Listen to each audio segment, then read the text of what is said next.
The morning sun reflected off the polished windows of Elite Motors, casting a bright glare across the dealership's lot. Marcus Chen adjusted his Italian silk tie as he stepped out of his Uber. At 35, he carried himself with the quiet confidence of a man who had built his empire from nothing. Today, he planned to add another luxury car to his collection, though not a single person at the dealership knew who he was.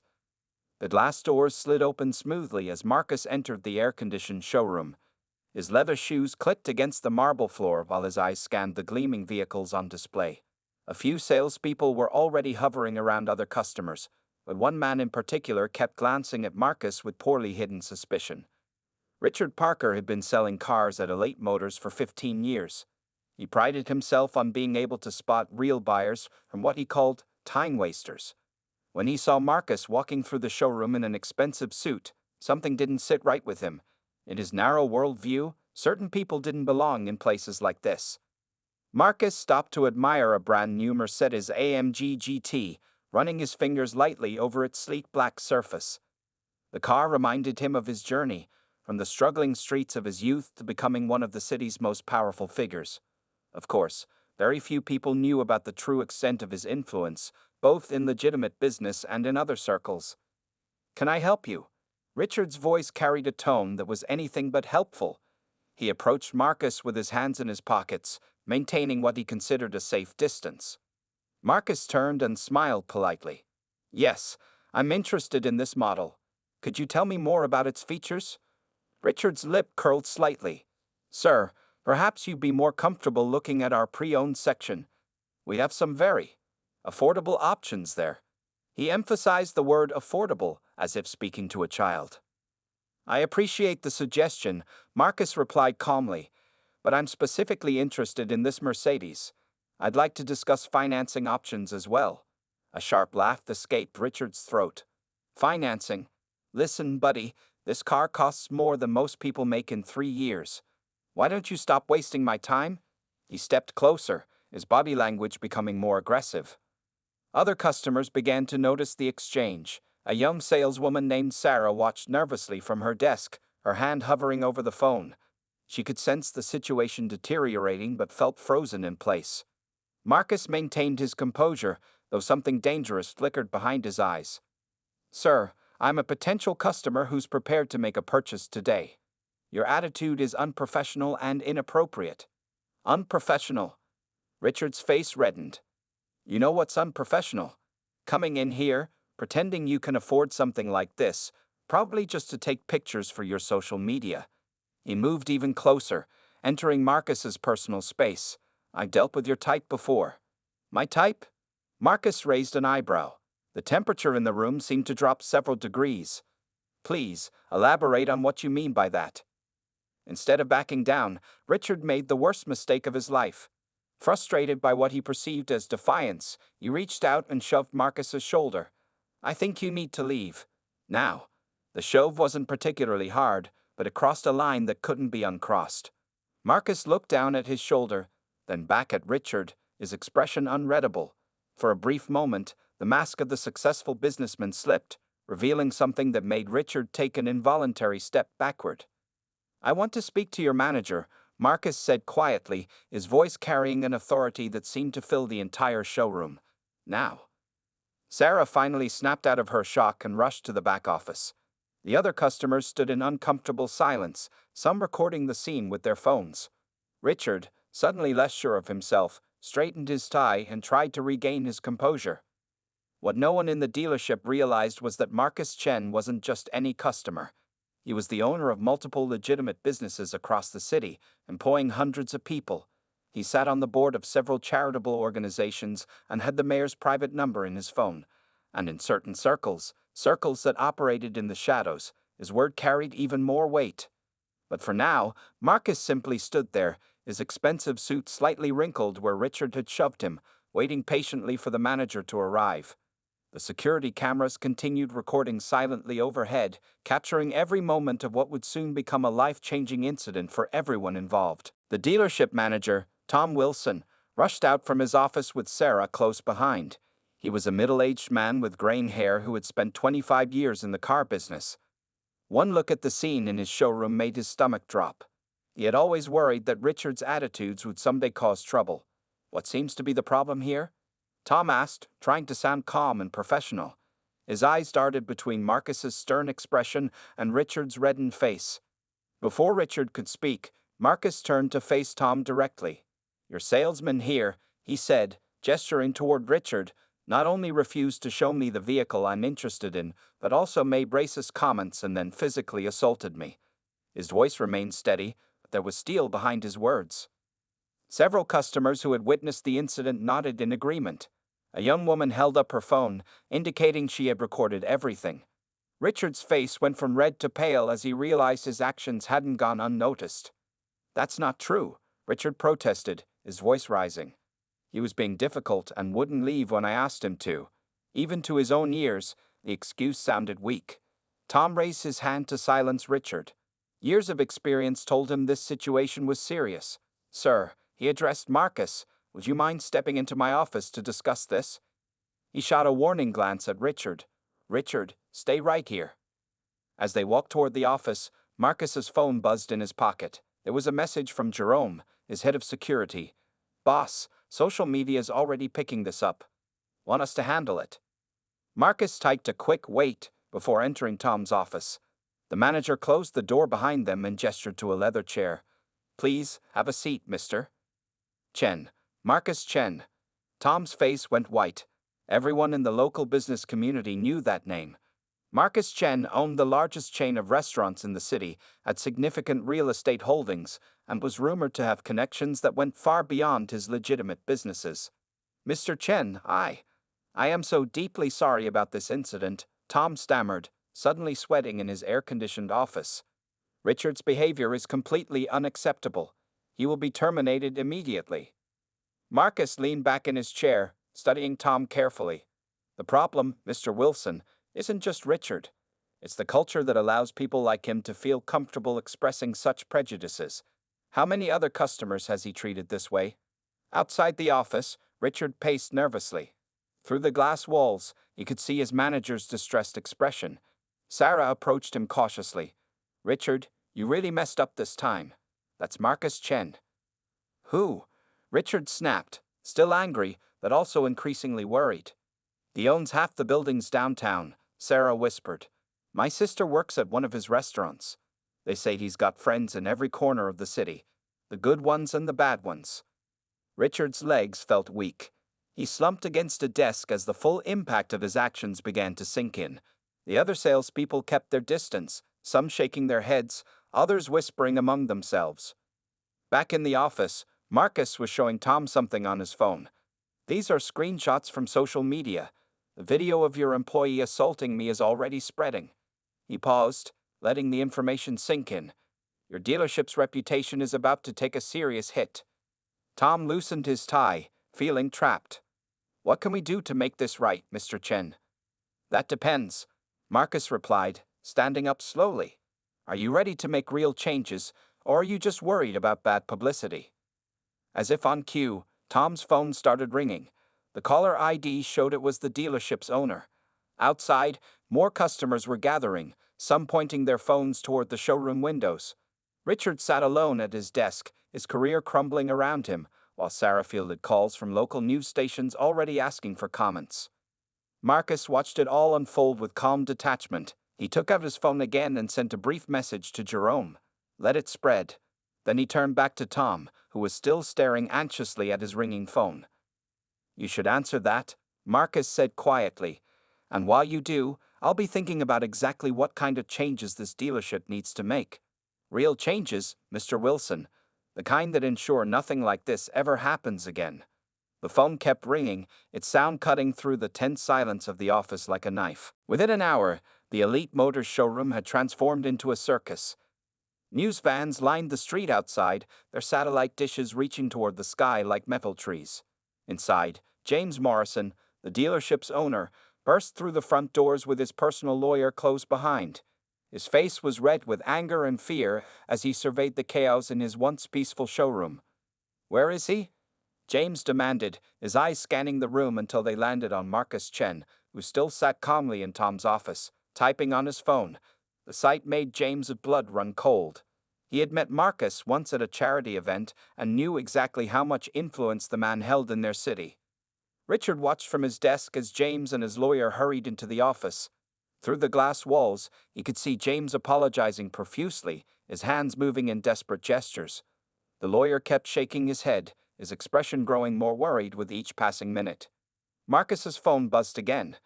This time it was a message from his street lieutenant, Diego. Word spreading in the streets, boss. The crews are asking if you want us to pay the dealership a visit tonight. Marcus typed back quickly, stand down. We're handling this legally. He had spent years building his legitimate businesses and reputation. Violence wasn't the answer here. There were better ways to make his point. Inside the office, James was sweating through his expensive suit. Mr. Chen, please understand that Richard Parker's actions do not reflect our company's values. We're prepared to offer you a very generous settlement to resolve this quietly. Marcus raised an eyebrow. Mr. Morrison, do you think this is about money? He stood up slowly, straightening his jacket.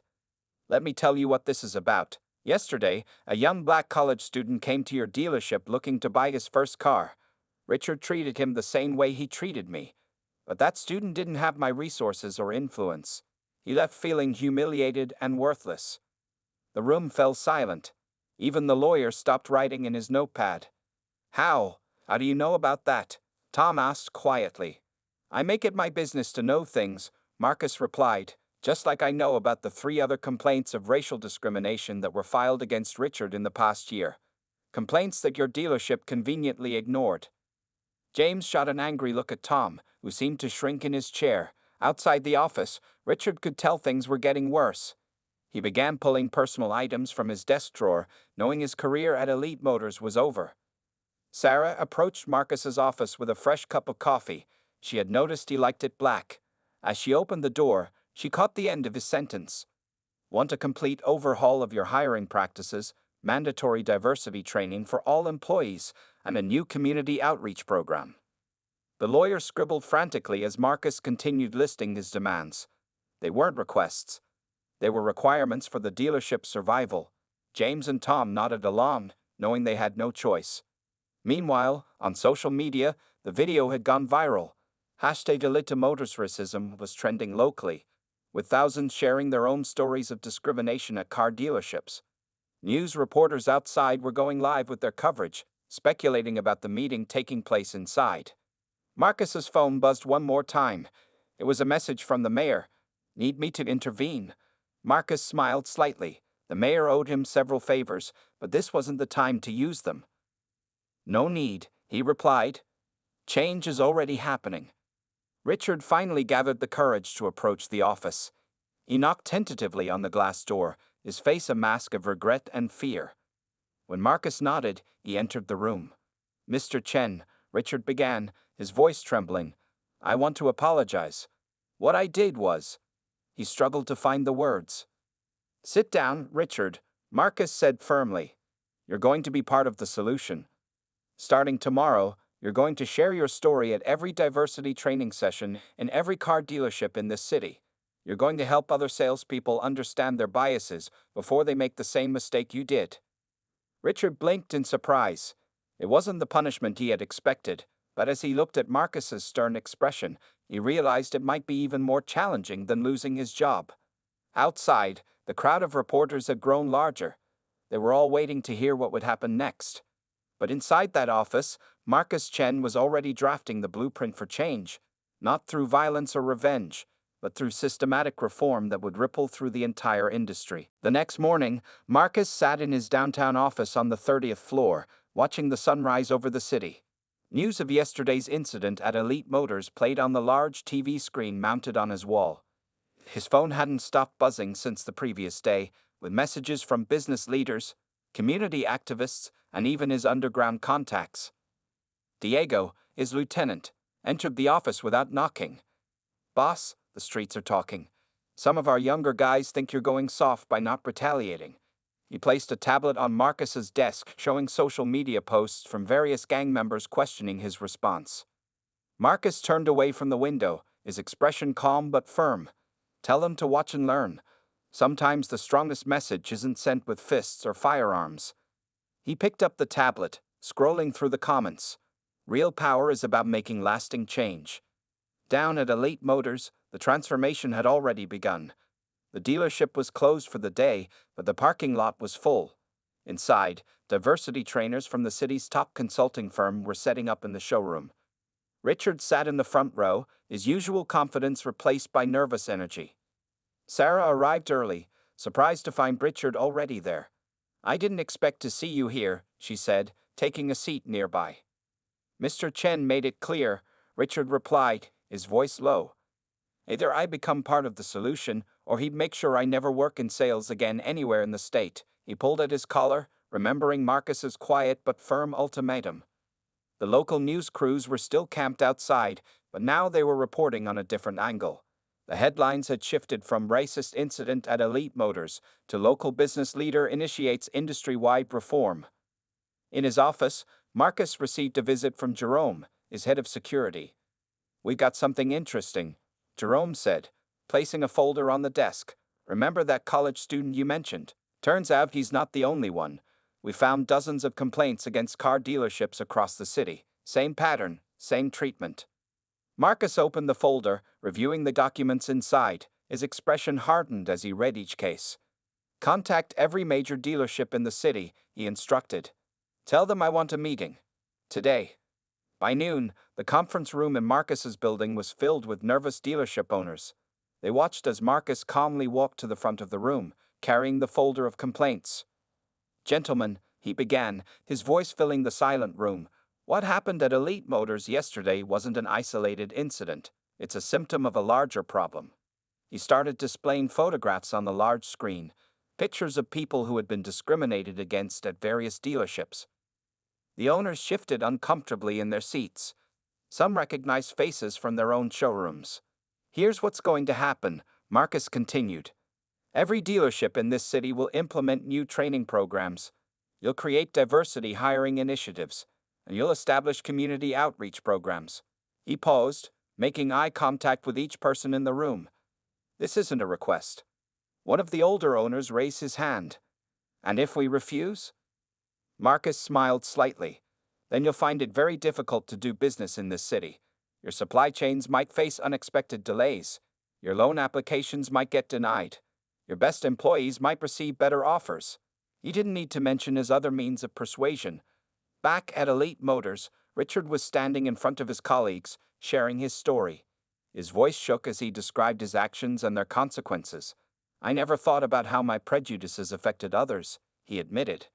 "I never stopped to question why I made certain assumptions." The training session was being recorded. Marcus had arranged for it to be shared with other dealerships as part of their reform programs. By evening, Marcus received another message from the mayor. "The city council wants to work with you on expanding these reforms to other industries." He typed back a simple response: "Schedule the meeting." In his underground network, word spread quickly about how Marcus had handled the situation. Rather than diminishing his reputation, his approach had enhanced it. He had demonstrated a different kind of power, the ability to create systemic change without violence. As the sun set over the city, Marcus stood at his office window again. Below, the lights of car dealerships dotted the streets like stars. Each one would now become a point of transformation in his growing campaign for change. The incident that began with prejudice and anger was evolving into something much bigger, a movement for lasting reform. 1 month after the incident at Elite Motors, Richard Parker sat in his small apartment, staring at his reflection in the laptop screen. In a few minutes, he would be giving his 100th virtual presentation about bias and discrimination to dealership employees across the state. His story had become a powerful teaching tool, though telling it never got easier. His phone buzzed with a text from Sarah. "You're going to do great.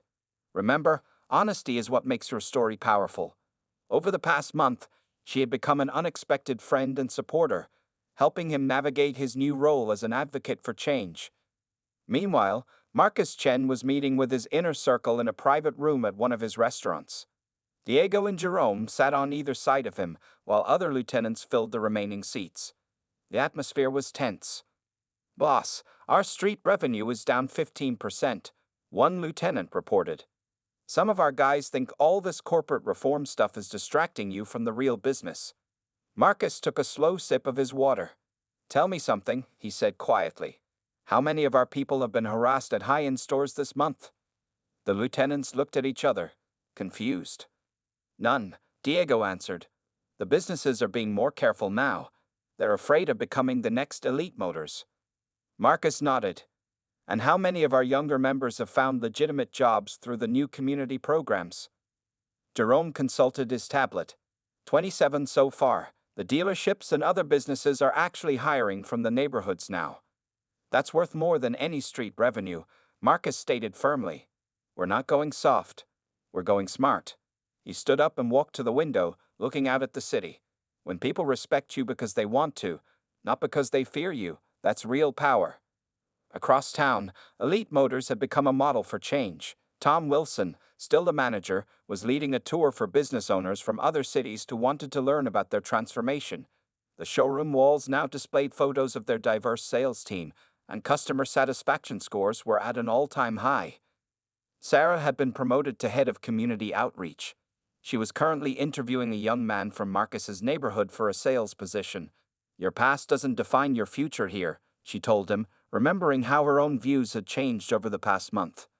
In his downtown office, Marcus reviewed the latest reports. The mayor had kept his word. The city council had passed new regulations requiring diversity training and fair treatment policies for all retail businesses. But more importantly, businesses were changing because they wanted to, not just because they had to. His phone rang. It was Richard. Mr. Chen. Richard's voice was nervous. I wanted you to know that CNN is interested in interviewing me about the changes in the industry. They want me to talk about my transformation. Marcus leaned back in his chair. Are you ready for that kind of exposure? I think so, Richard replied. People need to know that change is possible, even for someone like me who was so set in their ways. After hanging up, Marcus received another call, this time from one of his street captains. Boss, you need to hear this. Remember those younger guys who were questioning your methods? They're starting to understand. 3 of them enrolled in business classes at the community college. Marcus smiled. His plan was working on multiple levels. The streets were learning that real power came through education and legitimate business. The corporate world was learning that diversity wasn't just a buzzword, but a path to success. And people like Richard were learning that it's never too late to change. That evening, Marcus attended a community meeting in his old neighborhood. As he walked in, he saw faces from both worlds. Business leaders in suits sitting next to former gang members, all working together on neighborhood improvement projects. A young boy approached him, maybe 12 years old. My dad got a job at Elite Motors, he said proudly. He says it's because of you.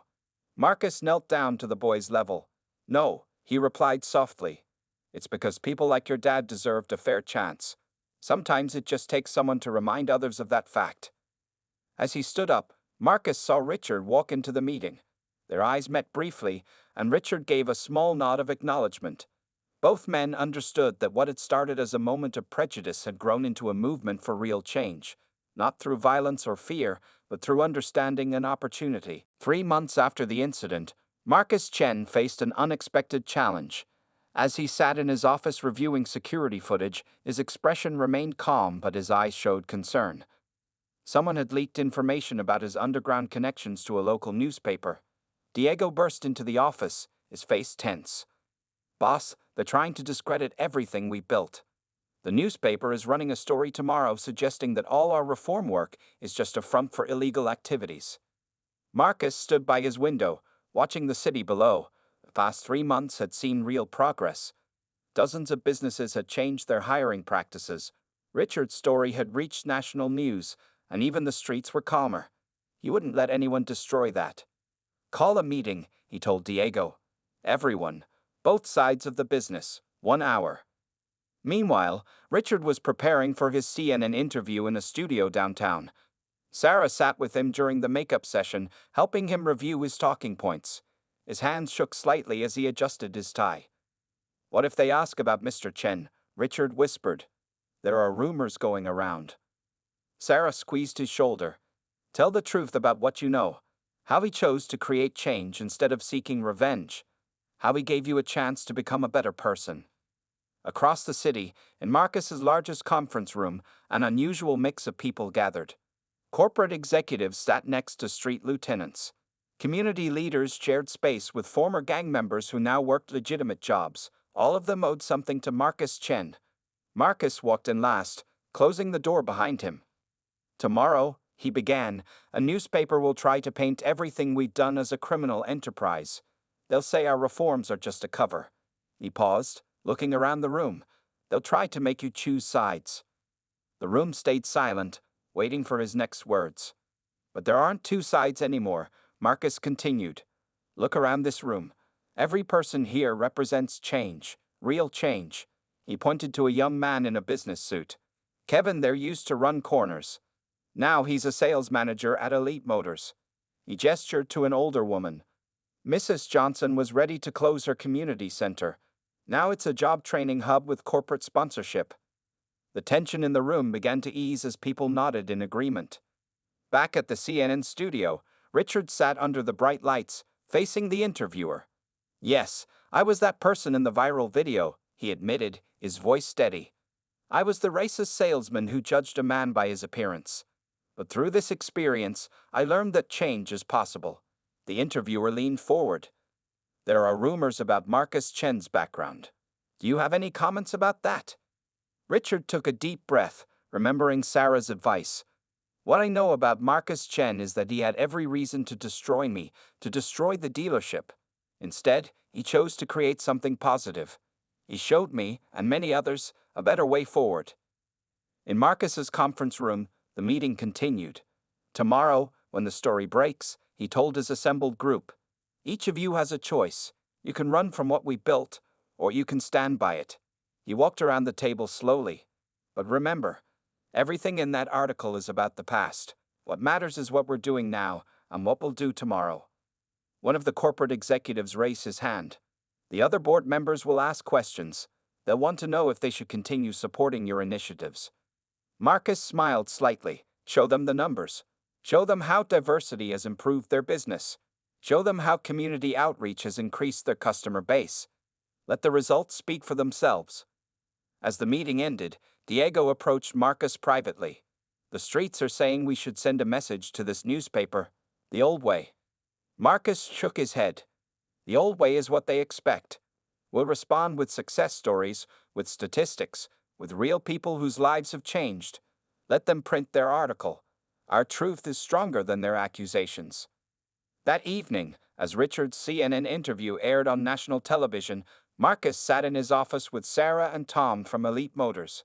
They watched as Richard spoke about transformation, about facing his own prejudices, about the power of being given a second chance. Do you think it was worth it?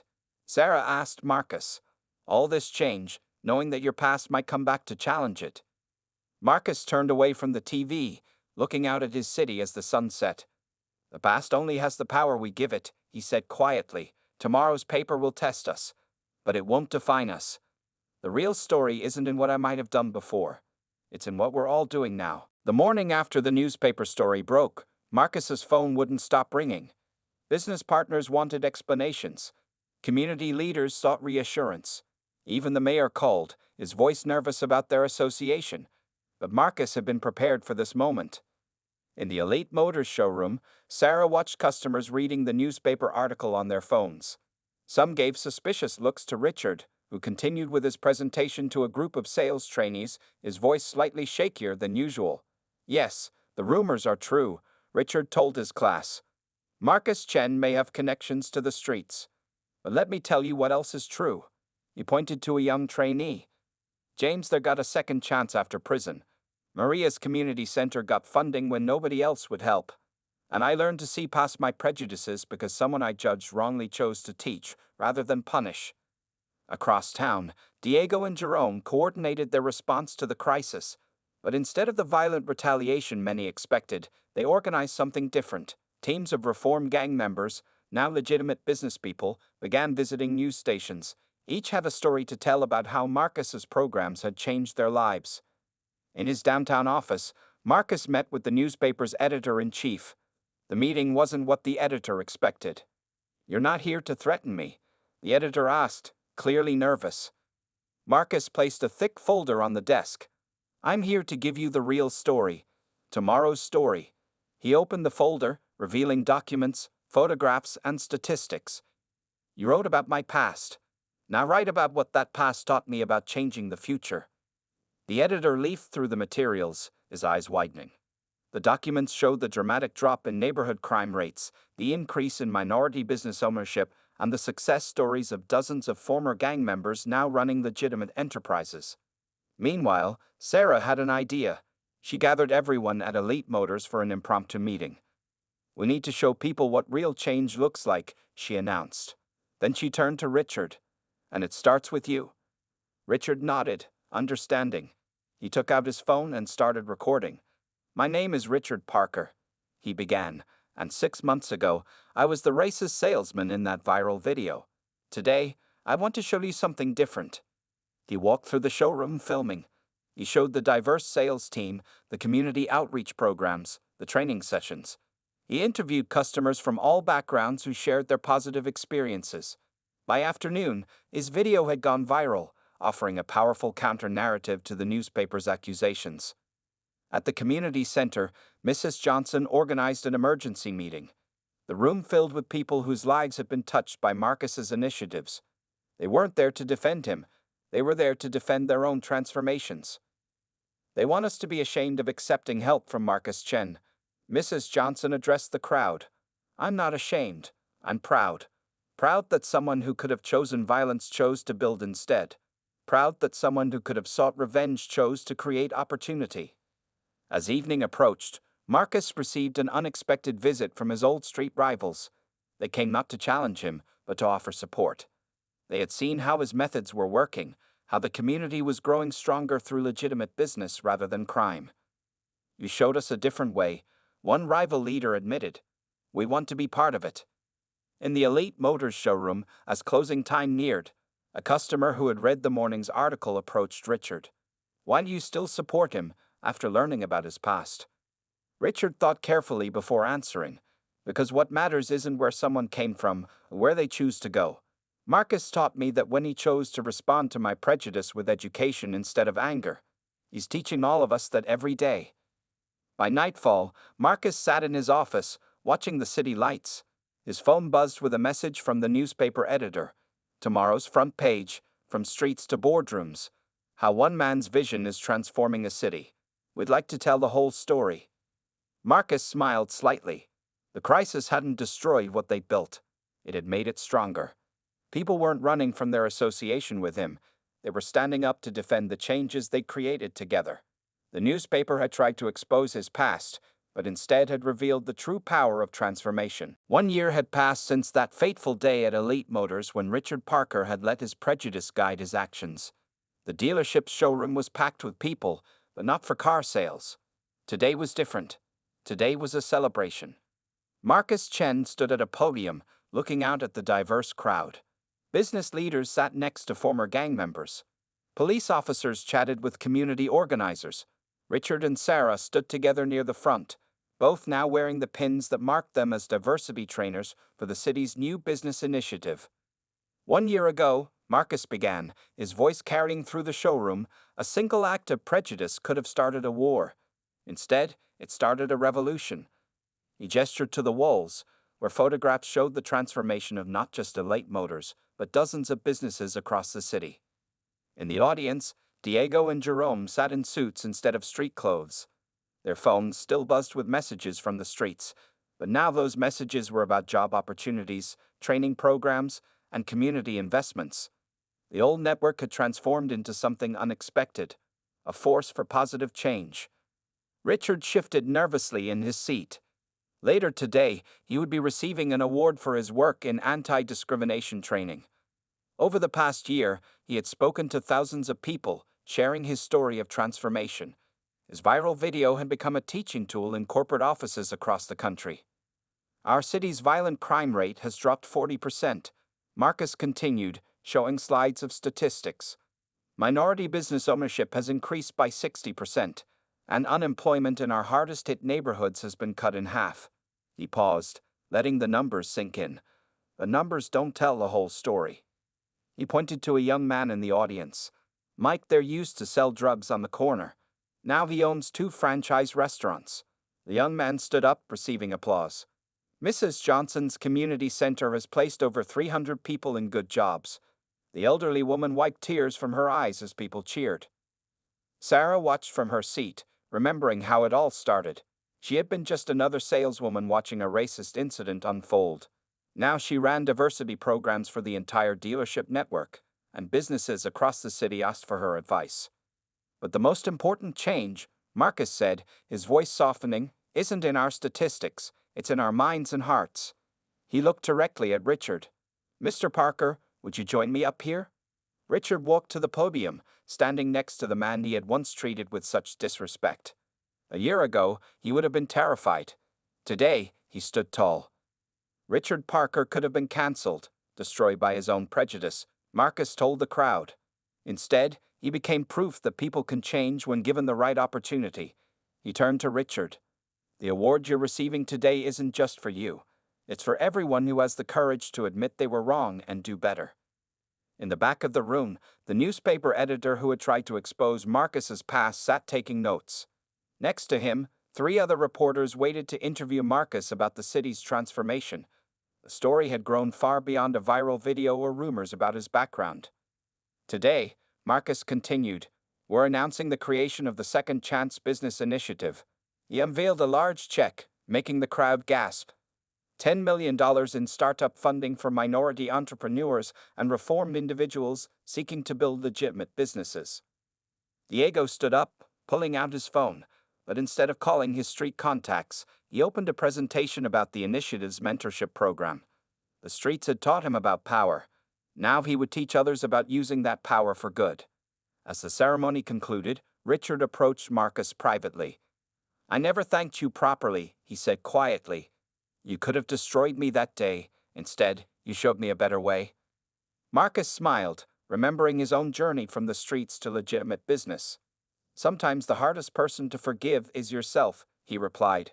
But when you do, you create space for real change. Outside Elite Motors, the city stretched out under the bright afternoon sun. The streets that had once been marked by tension and fear now buzzed with new businesses. Community centers offered job training where drug corners had once stood. And in dealerships across the city, salespeople were learning to see customers as people first. Sarah joined Marcus and Richard at the window. So what's next? She asked, looking out at their transformed city. Marcus watched as a young black man walked confidently into a luxury car dealership across the street, being greeted with respect by the sales team. Next, he said softly, we keep building, because change isn't a destination. It's a journey that never ends. Behind them, the crowd mingled and chatted, former enemies now planning future projects together. The price of prejudice had been high, but the rewards of transformation had proved even greater. In the end, the power to change wasn't found in violence or revenge, but in the courage to see past differences and give others the chance to become better versions of themselves.